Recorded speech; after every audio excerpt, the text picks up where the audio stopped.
My name is Dr. Mark Woolf. I'm an orthopedic surgeon at Arlington Orthopedic Associates, and I perform hip and knee replacement surgery there as my main emphasis of care.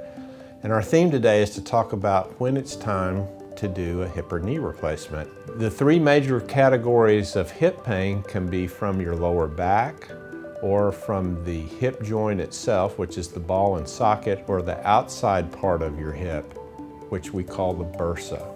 The three main sources of knee pain are the knee joint itself, referred pain from your lower back, or referred pain from the hip joint itself. Typically, when we do a thorough history and physical and x-rays, the answer is clear where the pain's coming from, but in certain cases we'll still need an MRI, but it's usually not necessary. Let's say that we've decided that the hip or the knee is the obvious source of pain and it's time to decide about hip or knee replacement. What goes into that decision? The main theme is quality of life. How does this affect my day-to-day existence? What are the things that I want to do or enjoy doing that I can't do anymore?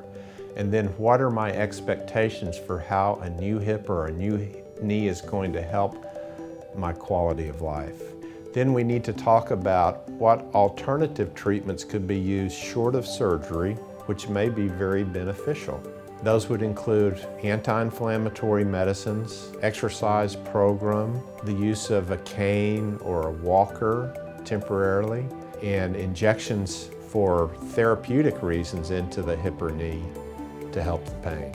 The reason that weight is an important issue if your hip or knee is hurting is that many times significant weight loss will diminish your pain enough where surgery is not necessary. Every time you step on your hip or knee, 5 times your body weight is transferred through that joint. So even losing as little as 10 pounds will take 50 pounds of pressure off your hip or knee every time you step on it, and that's significant. So let's talk about the things that will give you a much better chance of having a good outcome for hip or knee replacement. Those include weight control, nutritional status, smoking cessation, and diabetes control. All of these have a common theme in that if they are well controlled and modified, your immune system works well. Your immune system is the main reason you don't get an infection from hip or knee replacement. For over 20 years, the orthopedic surgeons at Arlington Orthopedic Associates have been performing hip and knee replacements. We realize that this is a very important step and decision for you to take. And we don't take it casually.